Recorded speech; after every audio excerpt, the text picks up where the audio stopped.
Everyone, स्वागत है आपका हमारी ऑनलाइन क्लासेस में केमिस्ट्री की।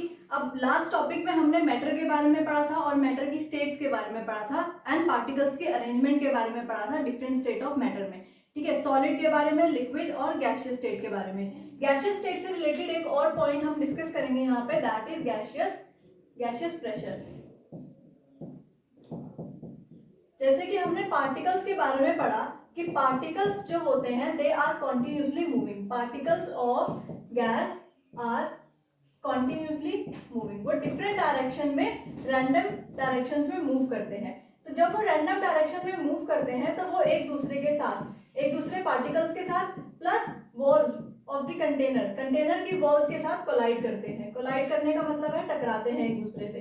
तो जब वो एक दूसरे से टकराते हैं और कंटेनर की वॉल से टकराते हैं तो उसकी वजह से एक प्रेशर एक्सर्ट होता है। ठीक है, प्रेशर की डेफिनेशन आपको पता होगी कि force exerted per unit area. तो वैसे ही हर एक पार्टिकल से एक पर यूनिट एरिया में, कंटेनर की वॉल के पर यूनिट एरिया में जो फोर्स एक्सर्ट होता है वो क्या है, प्रेशर क्रिएट करता है। ठीक है, वो प्रेशर क्रिएट करता है, उसको हम गैसियस प्रेशर के नाम से जानते हैं। तो ये एक पॉइंट है जो गैसियस स्टेट के पार्टिकल्स के बारे में आपको जानना जरूरी है।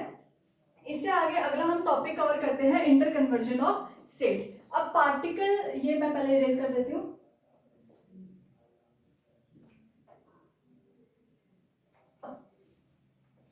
पार्टिकल मैटर जो है वो एक स्टेट से दूसरी स्टेट में कन्वर्ट होता है। ठीक है, आपने अपनी डे टू डे लाइफ में देखा होगा, बहुत सिंपल सा एग्जांपल है आइस का। आइस को जब आप उस रेफ्रिजरेटर से बाहर निकालते हो और एक नॉर्मल रूम टेम्परेचर पे उसे रखते हैं तो वो अपनी स्टेट को चेंज करना स्टार्ट होता है और लिक्विड में यानी वाटर में कन्वर्ट होना स्टार्ट होता है। ठीक है, आइस जो है वो सॉलिड स्टेट में है एंड जैसे ही आपने उसको रेफ्रिजरेटर से बाहर निकाला, एक नॉर्मल रूम टेम्परेचर पे रखा, तो वो लिक्विड चेंज यानी वाटर में कन्वर्ट होना स्टार्ट हुआ and that is a liquid state of ice. अब क्या हुआ कि यहाँ पे इसमें अब मैं अगर और टेम्परेचर इसको प्रोवाइड कराऊंगी तो ये वाटर से गैसियस स्टेट में यानी वेपर में, वाटर वेपर में कन्वर्ट होना शुरू होगा एंड वो क्या होगी, गैसियस स्टेट होगी। ठीक है, ये बहुत कॉमन एग्जांपल है जो हमने हर किसी ने नोटिस किया होगा अपनी डे टू डे लाइफ में। अब ये क्या हुआ, यहाँ पे हमने इसको हीट प्रोवाइड कराई।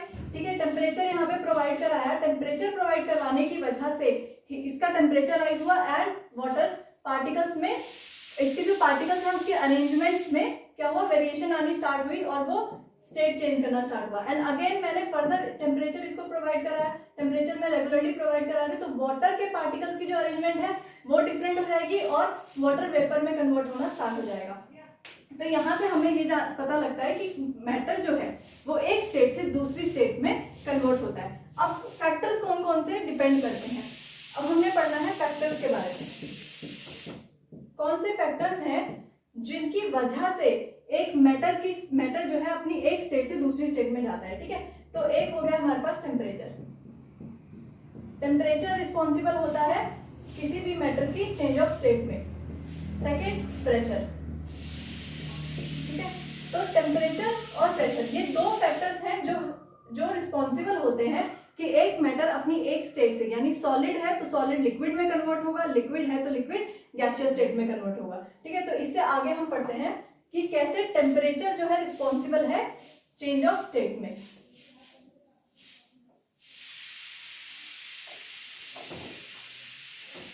तो हम इफेक्ट पढ़ेंगे, इफेक्ट ऑफ चेंज ऑफ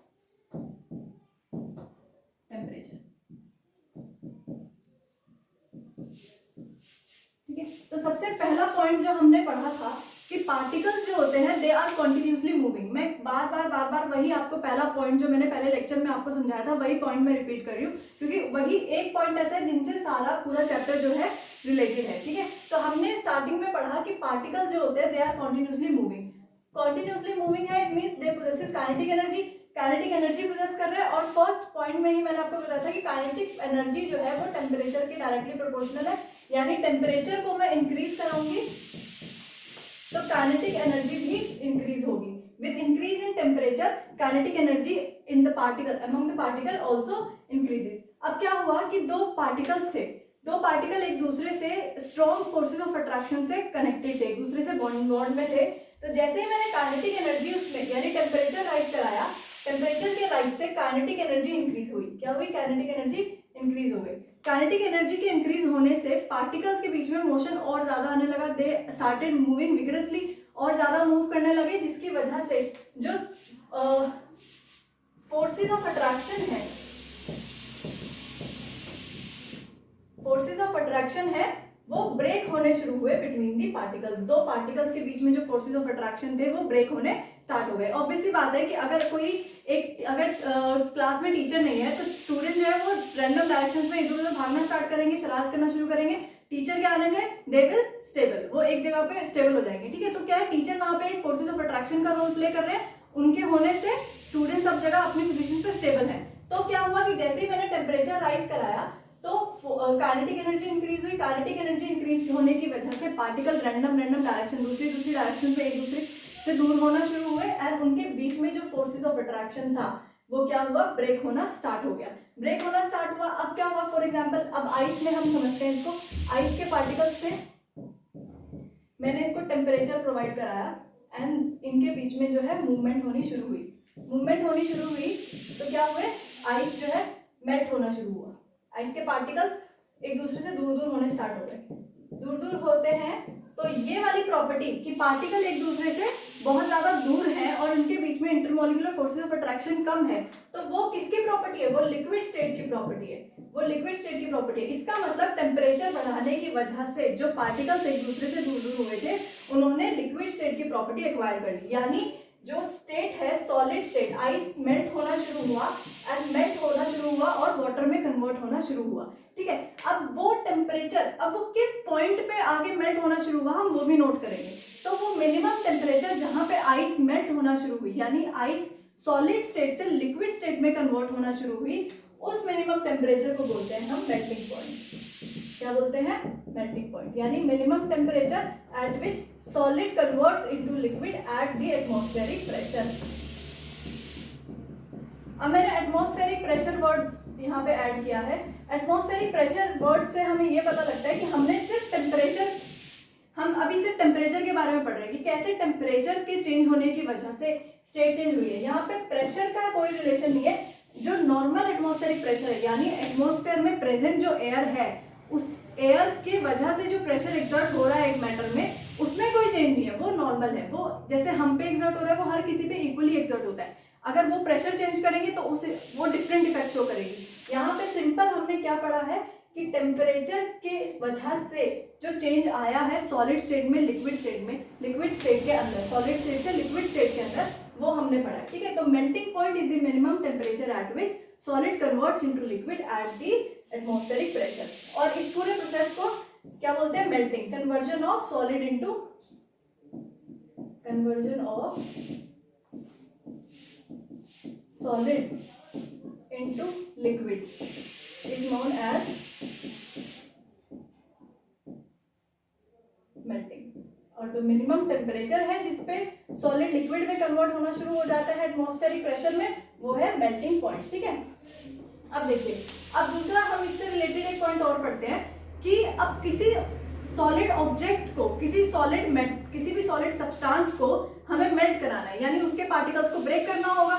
अब हमने पढ़ा था कि सॉलिड के पार्टिकल्स के अंदर जो है बॉन्ड बहुत स्ट्रॉन्ग होता है, यानी फोर्सेस ऑफ अट्रैक्शन बहुत ज्यादा स्ट्रॉन्ग होते हैं। फोर्सेस ऑफ अट्रैक्शन स्ट्रॉन्ग थे, इस वजह से हमें ज्यादा अमाउंट ऑफ हीट को प्रोवाइड कराना पड़ा इस सॉलिड सब्सटेंस को। ठीक है, इस सॉलिड सब्सटेंस को मुझे बहुत ज्यादा अमाउंट ऑफ हीट प्रोवाइड करानी पड़ी ताकि उसके पार्टिकल जो है एक दूसरे से दूर हो और फोर्सेस ऑफ अट्रैक्शन जो है वो ब्रेक हो जाए। इसका मतलब मेल्टिंग पॉइंट उसका हाई रहा होगा, यानी अब मैं जितना ज्यादा हीट इसको प्रोवाइड कराऊंगी, यानी मुझे उसका जो मेल्टिंग पॉइंट है वो बहुत ज्यादा हाई था, उस मेल्टिंग पॉइंट तक रीच करने में, मुझे पहुंचने तक मुझे बहुत ज्यादा हीट प्रोवाइड करानी पड़ी। और ऐसा क्यों हुआ, क्योंकि उनके बीच के फोर्सेज ऑफ अट्रैक्शन, यानी सॉलिड के पार्टिकल्स के बीच में फोर्सेज ऑफ अट्रैक्शन बहुत ज्यादा स्ट्रॉन्ग थे।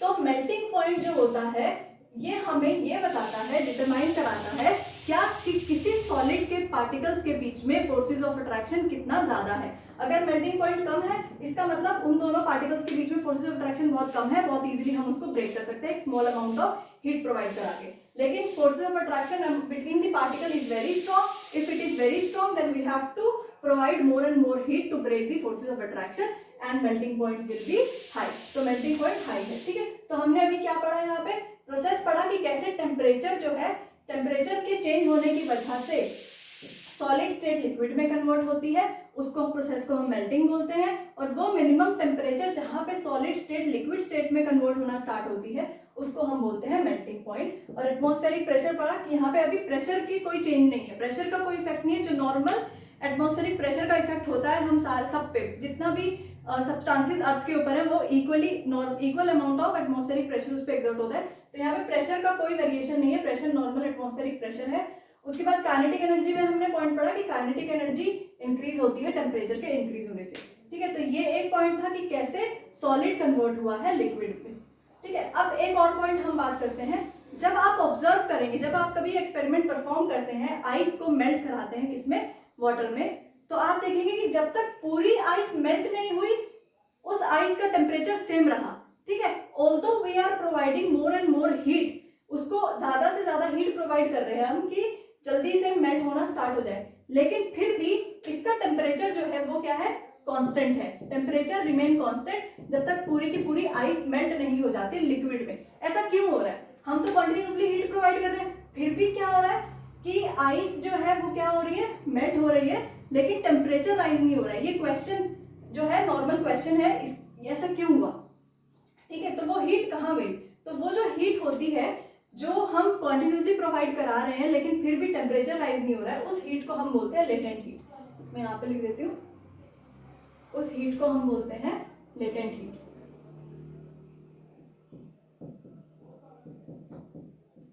लेटेंट का वर्ड का मतलब ही होता है हिडन, ठीक है। कि ये जो हीट है ये क्या हो जाती है, हाइड हो जाती है। हाइड कैसे हो जाती है, अब मैंने आपको बोला कि मुझे पार्टिकल्स को ब्रेक करने के लिए मोर एंड मोर एनर्जी चाहिए, यानी ज्यादा से ज्यादा एनर्जी, हीट मुझे चाहिए इस पार्टिकल को, इन पार्टिकल्स को ब्रेक करने के लिए, इनके बीच में फोर्सेस ऑफ अट्रैक्शन को ब्रेक करने के लिए। तो जितनी भी हीट मैं इसको प्रोवाइड करा रही हूँ उसके मेल्टिंग पॉइंट तक पहुंचने तक, उसके मेल्टिंग पॉइंट के पहुंचने तक, वहां पे जितनी भी हीट है वो सारी हीट जो है इन पार्टिकल्स के बॉन्ड को तोड़ने में एब्जॉर्ब हो गई। तो लेटेंट हीट को हम ऐसे डिफाइन कर सकते हैं,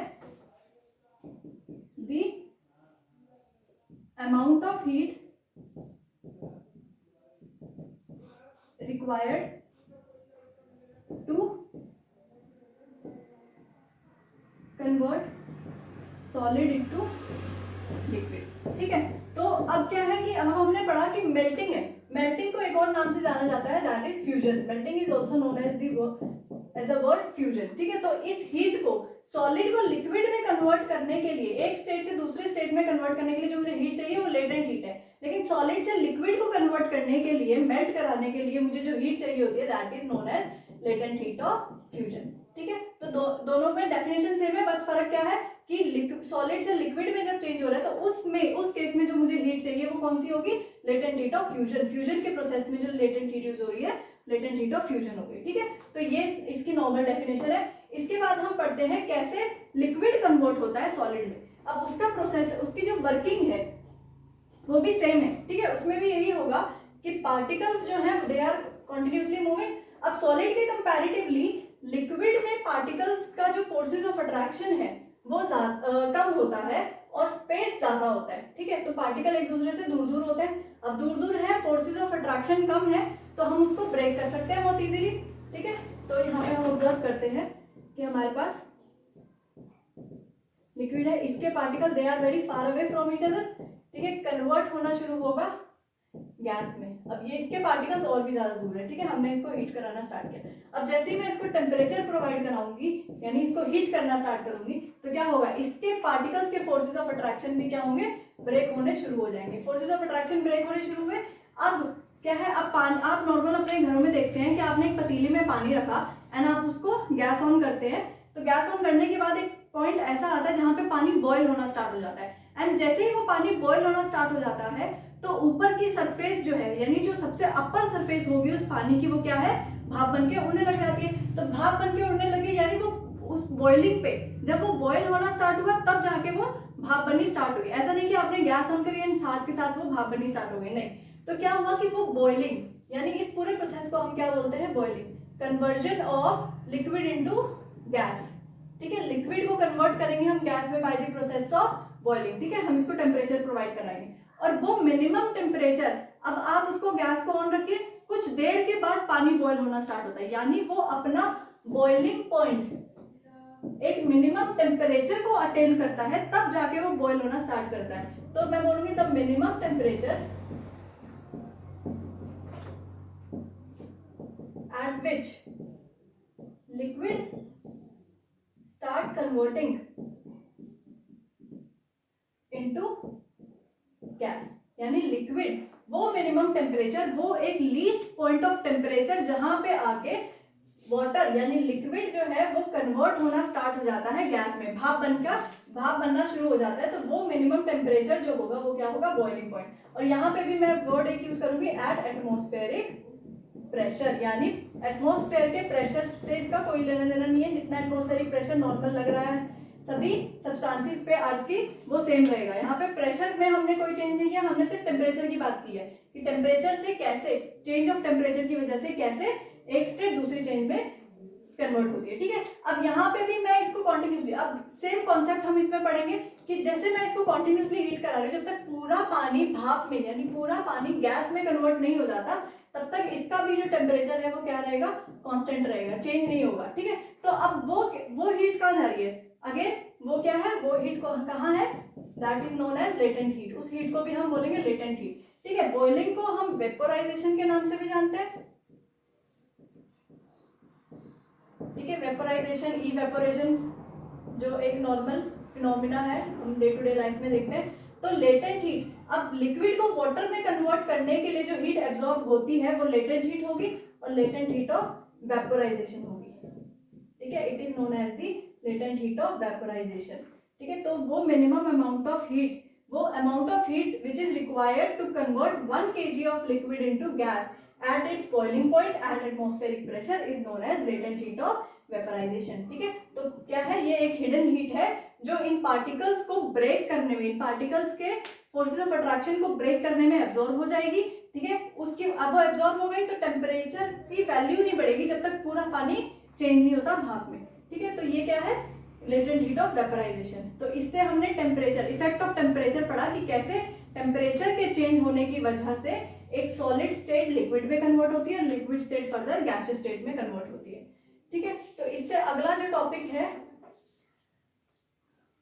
अब हम एक सिंपल सी इसको दोबारा से एक शॉर्ट तरीके से रिवाइज कर लेते हैं, ठीक है।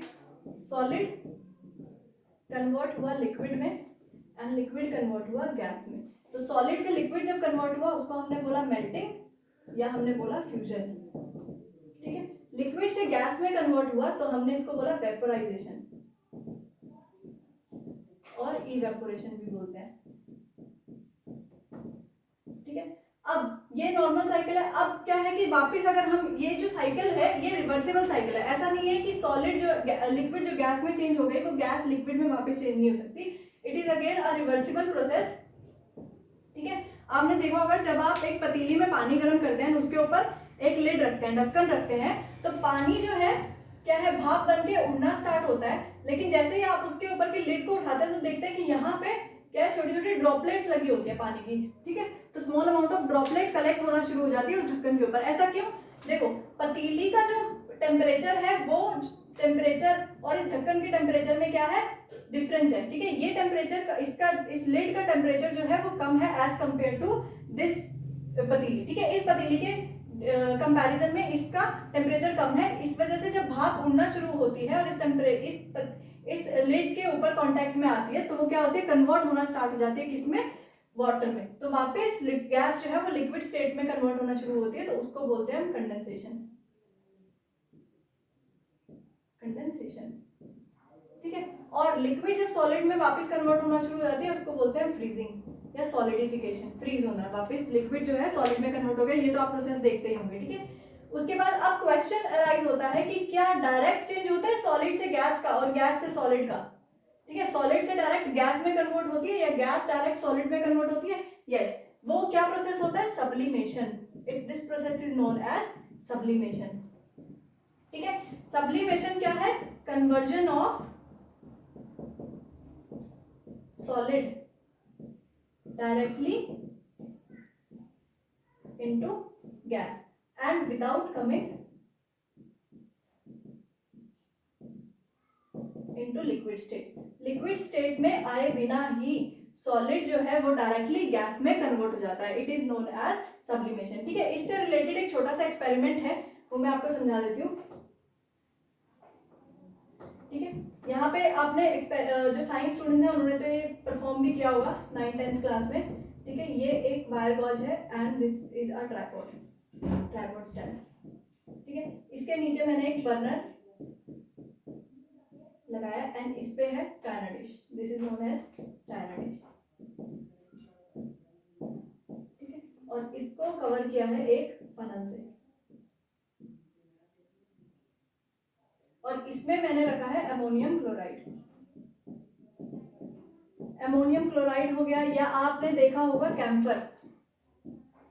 ठीक है, आप जब आपके घर में पूजा होती है तो आपने देखा होगा हवन में हम कपूर यूज करते हैं। ठीक है, तो that is known as camphor. तो वो कैम्फर जो है वो डायरेक्टली किस में कन्वर्ट हो जाता है, गैसियस स्टेट में कन्वर्ट हो जाता है, भाप बन जाता है। ठीक है, तो क्या होगा, वो लिक्विड स्टेट में नहीं आता, वो छोटी सी वो टैबलेट टाइप होती है एंड देन हम उसको जैसे ही हीट करते हैं तो वो डायरेक्ट कन्वर्ट हो जाती है गैसियस स्टेट में। तो camphor is the example. Naphthalene balls देखे होंगे आपने, जब आप अपने कपड़ों को स्टोर करते हैं, जब सीजन चेंज होता है तो आपने देखा होगा आपकी मदर जो है कपड़ों के बीच में एक नेफ्थलीन बोल्स रखती हैं वर्म से बचाने के लिए। ठीक है, कपड़ों को खराब होने से। तो दीज नेफ्थलीन बोल्स ये भी डायरेक्टली गैस में कन्वर्ट हो जाती हैं without coming into the liquid state. Liquid state में आएंगे तो कपड़े खराब हो जाएंगे, तो वो सॉलिड स्टेट होते हैं, छोटी छोटी सी गोलियां होती हैं, वो क्या है हम अपने कपड़ों में रखते हैं, देन हम देखते हैं कुछ दिनों बाद वो गायब हो जाती है। ठीक है, क्यों? क्योंकि वो डायरेक्ट किसमें कन्वर्ट हो गई, सॉलिड से डायरेक्ट गैसेस में कन्वर्ट हो गई। ठीक है, इसके ऊपर मैंने एक कॉटन प्लग लगाई है। अब मैंने इसको हीट करना स्टार्ट किया तो ये जो अमोनियम क्लोराइड था ये क्या है, भाप बनना स्टार्ट हो गया। हम ऑब्जर्व करेंगे कि सॉलिड स्टेट से डायरेक्ट गैसियस स्टेट में कन्वर्ट होना शुरू हो गई। ठीक है, और यहाँ पे अब इस फनल का टेम्परेचर इस चाइना डिश के टेम्परेचर के कंपैरेटिवली कम था। तो जैसे ही भाप बनना स्टार्ट हुई और इस ठंडे फनल पे जाके लगना स्टार्ट हुई तो यहाँ पे वो डिपॉजिट होना शुरू हो गई। ठीक है, अब ये कॉटन प्लग मैंने इसलिए लगाया ताकि ये जो फ्यूम्स हैं ये बाहर ना निकले। ठीक है, कलेक्ट करनी है मुझे ये फनल में, तो यहाँ पे ये डिपॉजिट होना शुरू हो गई। तो ये एक एक्सपेरिमेंट है छोटा सा जो आप एनसीईआरटी की बुक्स में देखेंगे एंड आपने 9th या 10th में परफॉर्म किया होगा, इसको 9th क्लास में परफॉर्म किया होगा। तो उसमें क्या होता है कि ये जो अमोनियम क्लोराइड है it directly convert solid into gas. ठीक है, अमोनियम क्लोराइड जो है वो सॉलिड से डायरेक्ट गैसियस स्टेट में आ जाती है। तो ये एक छोटा सा एग्जांपल है इसको प्रूव करने के लिए। और इसके जो एग्जांपल है सब्लिमेशन के वो क्या क्या है, अमोनियम क्लोराइड, कैम्फर और नेफ्थलीन बोल्स। ठीक है, तो अब इससे अगला हम पढ़ते हैं, next is effect of pressure, कि प्रेशर कैसे इफेक्ट करता है चेंज ऑफ स्टेट को, कि किसी मैटर की स्टेट जब हम प्रेशर चेंज कराएंगे तो कैसे वो इफेक्ट करेगी। ठीक है, change of effect of change of pressure. अब एक बहुत कॉमन एग्जांपल है, अगर आप इस एग्जांपल को समझते हैं, आपको पता है, तो मुझे ये कॉन्सेप्ट ज़्यादा समझाने की जरूरत भी नहीं पड़ेगी।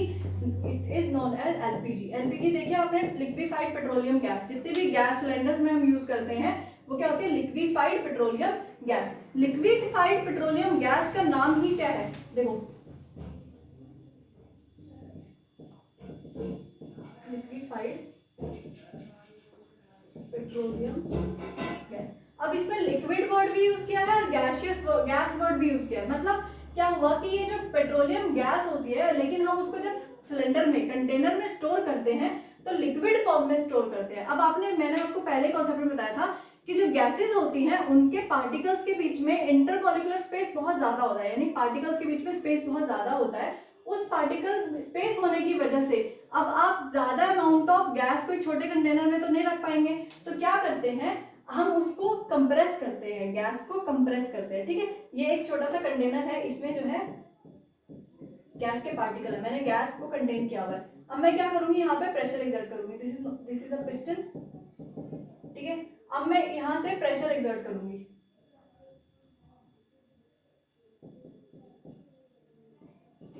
जब मैं यहाँ पे प्रेशर एक्सर्ट करूंगी तो ये पार्टिकल्स जो है एक दूसरे के पास पास आना स्टार्ट करेंगे। ठीक है, यहाँ पे पार्टिकल्स जो है गैसियस स्टेट की प्रॉपर्टी शो कर रहे हैं कि वो दूर दूर है। अब यहाँ पे particles they have started coming closer to each other, एक दूसरे के पास पास आ गए। ठीक है, अब ये पास पास आए तो ये प्रॉपर्टी किसकी है, पार्टिकल्स क्लोज किसके होते हैं, लिक्विड के, लिक्विड के पार्टिकल्स पास पास होते हैं। तो यानी गैस जो है प्रेशर एक्सर्ट करने पे किसमें कन्वर्ट हो गई, लिक्विड में। यही प्रिंसिपल यूज होता है आपके परफ्यूम्स में, ठीक है। आप जितने भी ऐसे चीजें देखोगे, जितने भी प्रोडक्ट्स देखोगे जिसमें गैस होती है लेकिन कंटेनर में वो लिक्विड फॉर्म में होती है, ठीक है। परफ्यूम्स हो गए, जितने भी सेंट्स हो गए, वो सब क्या है प्रेशर के इफेक्ट की वजह से गैस को बहुत ज्यादा कंप्रेस किया है हमने, तो उस कंप्रेशन की वजह से गैस जो है वो कंटेनर के अंदर लिक्विड फॉर्म में कंटेन होती है। किसकी फॉर्म में कंटेन होती है, लिक्विड फॉर्म में। इसीलिए LPG is the very common example to understand this concept. इस कॉन्सेप्ट को समझने के लिए एलपीजी एक बहुत कॉमन एंड इजी एग्जांपल है। And then perfumes and scents, जितने भी हम सेंट्स यूज करते हैं, ठीक है। और एक एग्जांपल है सॉलिड ड्राई CO2 का, ठीक है। ड्राई CO2 क्या है, ये सॉलिड फॉर्म है कार्बन डाइऑक्साइड की। It is known as the solid form of carbon dioxide, solid form of carbon dioxide. ये solid form of carbon dioxide इसको क्यों बोला गया है, क्योंकि हमने इसको बहुत ज्यादा हाई प्रेशर में स्टोर किया हुआ है। क्योंकि जैसे ही ये 1 एटमॉस्फेरिक प्रेशर पे आती है, 1 एटमॉस्फेरिक प्रेशर पे आकर ये गैस में कन्वर्ट हो जाती है, ठीक है, उड़ जाएगी, भाप बन जाएगी। तो हमें इसको यूज करना है। इसको यूज करने के लिए हम इसको बहुत ज्यादा कंप्रेस करते हैं और इसको गैस, एलपीजी को तो हमने लिक्विड फॉर्म में स्टोर किया, CO2 को, इस गैस को हम किस में स्टोर करते हैं, ड्राई बनाते हैं, बिल्कुल सॉलिड फॉर्म में स्टोर करते हैं, ठीक है। तो इसलिए ये एक और एग्जांपल है ड्राई CO2 का, कि कैसे प्रेशर के वजह से हम एक स्टेट को दूसरी स्टेट में कन्वर्ट करके रख सकते हैं, ठीक है। तो यहाँ से हमारा ये टॉपिक भी कवर होता है, effect of change of pressure, कि प्रेशर को चेंज करके हम कैसे एक मैटर की एक स्टेट को दूसरी स्टेट में कन्वर्ट करके रख सकते हैं, ठीक है। उसके बाद एक बहुत कॉमन टॉपिक हमारे पास आता है, दैट इज इवेपोरेशन, ठीक है।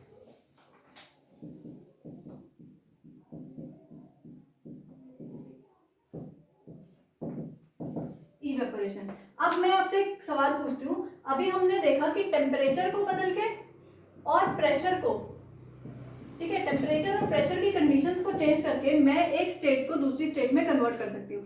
लेकिन मैं आपसे एक क्वेश्चन पूछती हूँ कि क्या कोई ऐसा फिनोमिना भी होगा जिसमें मैं टेम्परेचर को बदले बिना, प्रेशर को बदले बिना भी एक स्टेट को दूसरी स्टेट में कन्वर्ट कर सकती हूँ? एंड उसका आंसर हमारा बनता है इवेपोरेशन। इवेपोरेशन ये एक फिनोमिना है, अगेन मैंने आपको बताया कि लिक्विड कन्वर्ट होता है किसमें, गैसियस फॉर्म में। तो phenomena in which liquid is converted into gaseous state is known as evaporation. अब ये क्या होता है, इसकी वर्किंग हम समझते हैं, ठीक है। हम एक छोटा सा एग्जांपल लेते हैं थिनर का या नेल पेंट रिमूवर का। नेल पेंट रिमूवर हो गया या थिनर हो गया, ठीक है, आपने देखा होगा। स्पेशली गर्ल्स को ये एग्जांपल ज्यादा इजीली समझ आएगा बिकॉज वो ये चीज यूज करती हैं, ठीक है। तो इससे क्या है कि नेल पेंट रिमूवर हो गया, थिनर हो गया, एंड क्या और कोई भी अल्कोहल कंटेनिंग चीजें हो गई, ठीक है। वो क्या करेंगी, आप उसको ऑब्जर्व करो, आप उसको अपनी हथेली पे लोगे, जैसे ही आप उसको अपनी पाम में रखोगे एंड वो वैनिश हो जाती है, ठीक है, वो गैसियस स्टेट में इमीडिएटली कन्वर्ट हो जाती है। ऐसा क्यों होता है, जब आप उसको कंटेन करते हो किसी अपने हाथ पे, तो वो आपके हाथ से, आपकी पाम से क्या करती है, चारों तरफ से हीट को एब्जॉर्ब करती है। हीट को क्या करती है, गेन करता है, ठीक है। वो जो नेल पेंट रिमूवर है वो क्या करेगा, आपकी सराउंडिंग से, आपकी पाम से हीट को गेन करेगा एंड कन्वर्ट हो जाएगा किसमें, गैस में, ठीक है, गैस में कन्वर्ट हो जाएगा और वैनिश हो जाएगा, ठीक है। तो क्या ये इसका प्रिंसिपल है कि जब कोई भी चीज इवेपोरेट होती है तो उसको हीट चाहिए। अब हम उसे आर्टिफिशियली तो कोई हीट प्रोवाइड नहीं करा रहे, तो वो अपनी सराउंडिंग से हीट को गेन करना स्टार्ट करेगी, ठीक है। तो इवेपोरेशन जो होता है, इस प्रोसेस में लिक्विड को कन्वर्ट होने के लिए जो गैस हमें चाहिए, हीट हमें चाहिए होगी, वो हीट अपनी सराउंडिंग से, ठीक है, कहां से, सराउंडिंग्स से गेन करेगी और चेंज करेगी अपनी स्टेट को। फिर अगेन वही फिनोमिना, नॉर्मल फिनोमिना यूज होगा कि वो जो उसने सराउंडिंग से हीट गेन करी है वो उसके पार्टिकल्स को और ज्यादा काइनेटिक एनर्जी को इंक्रीज कराएगी, देन बॉन्ड्स टूट जाएंगे एंड देन मैटर जो है वो एक स्टेट से दूसरी स्टेट में कन्वर्ट हो जाएगा। तो वर्किंग वो सेम है, बट यहाँ पे क्या हुआ, जो हीट में जो टेम्परेचर इनिशियली मैं आर्टिफिशियली प्रोवाइड करा रही थी, वो टेम्परेचर ये अपना कहाँ से, सराउंडिंग से नेचुरली गेन करेगी, ठीक है। ऐसे ही और एक और एग्जांपल ले लेते हैं हम। नॉर्मल एग्जांपल है हमारा कि हमारा एग्जांपल मैं बोलती हूँ, आप किसी भी बड़े यूटेंसिल में पानी को रखें, काफी 2-3 दिन बाद आप जब ऑब्जर्व करेंगे तो वो पानी यहाँ से क्या होता है, बिल्कुल खत्म हो जाता है। वो again same phenomena, working same principle use करेगा, वो आसपास से हीट को गेन करेगा और इवेपोरेट होना स्टार्ट होगा। ठीक है, इसमें एक पॉइंट और हम यूज करते पढ़ते हैं कि इवेपोरेशन जो है, इवेपोरेशन जो है इज अ सरफेस फिनोमिना। कौन सा फिनोमिना है? Surface phenomena. Evaporation is a surface phenomena. Why it is a surface phenomena? अब देखो, जब भी कोई वाटर है, ठीक है, मैंने इस छोटे से बर्तन में पानी लिया और इसमें पानी रखा है। अब ये जो सबसे ऊपर वाली लेयर होगी, सबसे पहले ये इवेपोरेट होना स्टार्ट होगी। ठीक है, सबसे पहले क्या है, ये इवेपोरेट होना स्टार्ट होगी, ये अपनी सराउंडिंग से हीट गेन करेगी और हीट गेन करने के बाद क्या होगा, इवेपोरेट हो जाएगी। उसके बाद जो अगली लेयर है, अगला सरफेस आएगा जो ऊपर, वो अपनी सराउंडिंग से हीट गेन करेगी और इवेपोरेट होना स्टार्ट करेगी। इसीलिए क्या है, सरफेस फिनोमिना है। एंड बॉइलिंग जो है, ऐड करा देती हूँ इसी में, बॉइलिंग जो है it is a bulk phenomena. Bulk phenomena क्यों है? क्योंकि इसके सारे पार्टिकल्स बॉयल होना स्टार्ट करते हैं, सारे पार्टिकल में इक्वली काइनेटिक एनर्जी गेन होना स्टार्ट होती है। लेकिन यहाँ पे सरफेस टू सरफेस पानी जो है इवेपोरेट, वेपराइज होना स्टार्ट होता है। ठीक है, तो इवेपोरेशन क्या है, conversion of liquid into solid, liquid into gaseous state, and evaporation is the surface phenomena. अब मैंने आपको एक पॉइंट बताया कि ये अपने सराउंडिंग से गेन कर रही है टेम्परेचर को। अब इसने सराउंडिंग से टेम्परेचर को गेन किया एंड वो टेम्परेचर यूज हो गया किसमें, पार्टिकल्स को ब्रेक करने में और वेपराइज फॉर्म लिक्विड को वेपर्स में कन्वर्ट करने के लिए। तो सराउंडिंग्स में टेम्परेचर तो कम हो गया, तो सराउंडिंग्स में टेम्परेचर कम होने की वजह से इवेपोरेशन जो है, एक पॉइंट और इसमें ऐड हो गया, इवेपोरेशन कॉजेज कूलिंग इफेक्ट। ठीक है, तो यही वजह है कि जब आप लोगों को पसीना आता है एंड वो जो स्वेट है वो क्या होगा, वो वाटर ड्रॉपलेट्स जो है वेपराइज होनी स्टार्ट होती है, तो हमारी बॉडी को कूल फील होना स्टार्ट होता है। ठीक है, तो यही रीजन है कि इवेपोरेशन, जो लिक्विड हमारी स्किन के ऊपर ड्रॉपलेट्स है वो इवेपोरेट होना शुरू हुई। क्यों? क्योंकि उसने हमारी बॉडी में से, स्किन में से टेम्परेचर गेन करना स्टार्ट किया। टेम्परेचर गेन करना स्टार्ट किया, वो भाप बन के उड़नी शुरू हुई और हमें कूल फील होना शुरू हो जाता है। ठीक है, क्या फील होना शुरू हो जाता है, कूल फील होना शुरू हो जाता है। तो इससे क्वेश्चन ये भी बनता है कि इवेपोरेशन, एक तो पॉइंट हमने याद किया, इवेपोरेशन कॉजेज कूलिंग इफेक्ट। तो इनडायरेक्टली सीडीएस में लास्ट टू लास्ट ईयर एक क्वेश्चन आया था कि why do we wear cotton clothes in summer, हम कॉटन क्लोथ्स को प्रेफर क्यों करते हैं। ठीक है, तो उसमें उसके जो असली जो प्रिंसिपल उस पे था वो इवेपोरेशन था, कि इवेपोरेशन की वजह से जो हमें पसीना आता है वो क्या है, भाप बन के उड़ेगा। अब अगर हम समर्स में कोई, अब भाप बन के उड़ेगा तो अगर हम कोई ऐसा कपड़ा पहनेंगे जो उस भाप को क्या है अपने से एस्केप होने ही नहीं देगा, तो हमें कूलिंग इफेक्ट आएगा ही नहीं। ठीक है, तो क्या होगा, कॉटन जो है वो क्या है, सब गुड एब्जॉर्बर है। क्या है, गुड एब्जॉर्बर है, वो सोखता है पानी को। ठीक है, वाटर को सोख लेता है, एब्जॉर्ब कर लेता है। तो क्या हुआ कि अब गुड एब्जॉर्बर की तरह काम करेगा, तो जो भी भाप बन के हमारी बॉडी से हमारा पसीना उड़ने की कोशिश करेगा, तो क्या होगा, वो इस कॉटन के थ्रू क्या है, इसमें जो छोटे छोटे पोर्स होते हैं इसके थ्रू एस्केप आउट हो जाएगा। तो कॉटन ने एब्जॉर्ब किया एंड उसको दूसरी बाहर एनवायरनमेंट में एस्केप कर दिया, बाहर छोड़ दिया। ठीक है, तो उसकी वजह से क्या हुआ कि हमारी बॉडी में कूलिंग इफेक्ट आना शुरू हुआ। That is why we prefer summer cloth, cotton clothes in summer. ठीक है, तो एक ये कॉन्सेप्ट था। क्वेश्चन में हमने इस पे डिस्कस कर दिया कि किस तरह से क्वेश्चन बनता है। उसके बाद एक एग्जांपल हो रहा है कि आप लोगों ने देखा होगा गर्मियों में अपने आस पड़ोस में कि लोग छत पे, टेरेस पे पानी स्प्रिंकल करते हैं। वो पानी स्प्रिंकल क्यों करते हैं? अगेन सेम इवेपोरेशन प्रोसेस है कि वो पानी भाप बन के उड़ेगा और सराउंडिंग से हीट को गेन करके टेम्परेचर को लो करेगा एंड हमें कूलिंग इफेक्ट आएगी। ठीक है, एक ये एग्जांपल हो गया। एक हो गया कि हम अर्दन पोट्स में, ठीक है, अर्दन पोट्स में पानी क्यों रखते हैं, वो ठंडा होता है, यही रीजन है। ठीक है, इवेपोरेशन प्रोसेस, इसके पीछे भी यही प्रिंसिपल काम करेगा। ठीक है, उसके बाद एक नया एग्जांपल हम देखते हैं कि एक क्वेश्चन और अराइज होता है, पर उससे पहले हम फैक्टर्स पढ़ लेते हैं इवेपोरेशन के। ठीक है, फैक्टर्स अफेक्टिंग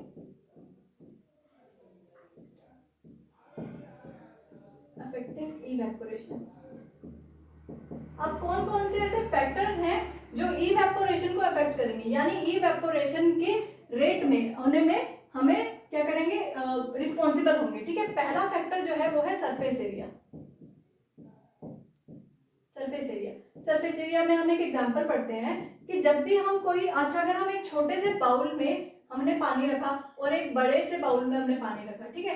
तो अब ये पानी, दोनों पानी गर्म है, ठीक है। तो क्या होगा, कौन सा पानी सबसे पहले कूल होगा, ठीक है। कौन सा पानी सबसे पहले कूल होगा, जिसका एरिया, सरफेस एरिया ज्यादा है। अब इस बर्तन का सरफेस एरिया ज्यादा है, सरफेस एरिया ज्यादा होने की वजह से क्या होगा कि यहाँ पे जो है इसको सरफेस ज्यादा मिलेगा एंड जो लेयर होगी वो और ज्यादा इजीली, जो फर्स्ट सरफेस है, सबसे अपर सरफेस है, वो और ज्यादा इजीली क्या है, इवेपोरेट होगी, ठीक है। तो सरफेस एरिया जो है जितना ज्यादा होगा, रेट ऑफ इवेपोरेशन भी ज्यादा होगा। तो with increase in the surface area, rate of evaporation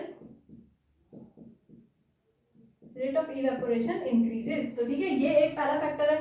second factor है ह्यूमिडिटी। ह्यूमिडिटी क्या होती है, presence of water vapours in the air. किसी भी सराउंडिंग के एयर में वाटर वेपर कितने ज्यादा है उसको हम इवेपोरेशन ह्यूमिडिटी बोलते हैं।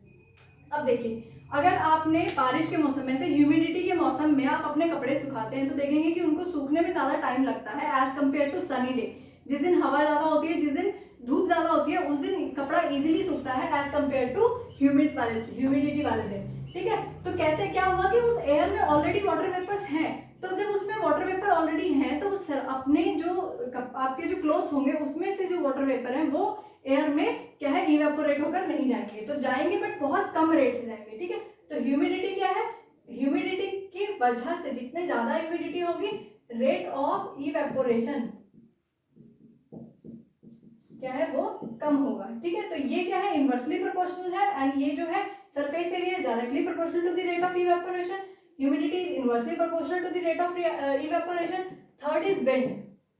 अब विंड क्या है कि विंड जो है हवा से इस नमी को, ह्यूमिडिटी को, इस नमी को क्या है, बहा के ले जाएगी, फ्लो करा के ले जाएगी। अब विंड जो है, विंड ने उस एयर से, एक आपकी सराउंडिंग में हवा ज्यादा चल रही है तो उस सराउंडिंग की एयर में जो वाटर वेपर होंगे वो इस हवा की वजह से चले जाएंगे, ठीक है, बह जाएंगे आगे।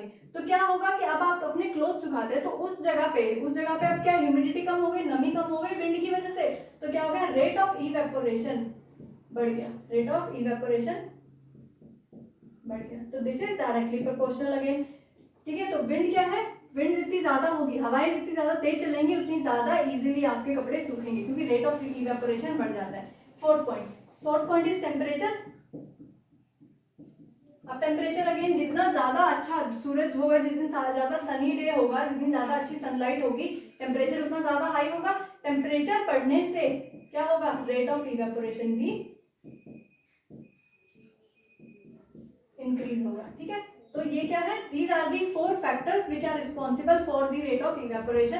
सरफेस एरिया ज्यादा होगा तो क्या होगा कि उस फर्स्ट ऊपर सबसे अपर सरफेस है उसको इवेपोरेट होने में ज्यादा आसानी होगी, तो rate of evaporation increases. Humidity क्या है, हवा में ज्यादा नमी है, नमी होने के कारण इवेपोरेशन यानी और वो वाटर वेपर्स को कंटेन नहीं कर पाएगी, तो रेट ऑफ इवेपोरेशन कम हो गया। विंड की बात करते हैं तो विंड तेज चल रही है, वो हवा जो होगी वो इस नमी को अपने साथ ले जाएगी और रेट ऑफ इवेपोरेशन को इंक्रीज करेगी, आपके कपड़े ज्यादा इजीली सूख जाएंगे। टेम्परेचर के बढ़ने से, जितना ज्यादा सनी डे होगा, सनी डे होने की वजह से रेट ऑफ इवेपोरेशन भी ज्यादा होती है, ठीक है। तो these are the 4 factors which effect the rate of evaporation. इसके बाद कुछ क्वेश्चंस हैं, एक बहुत सिंपल सा क्वेश्चन है, ठीक है।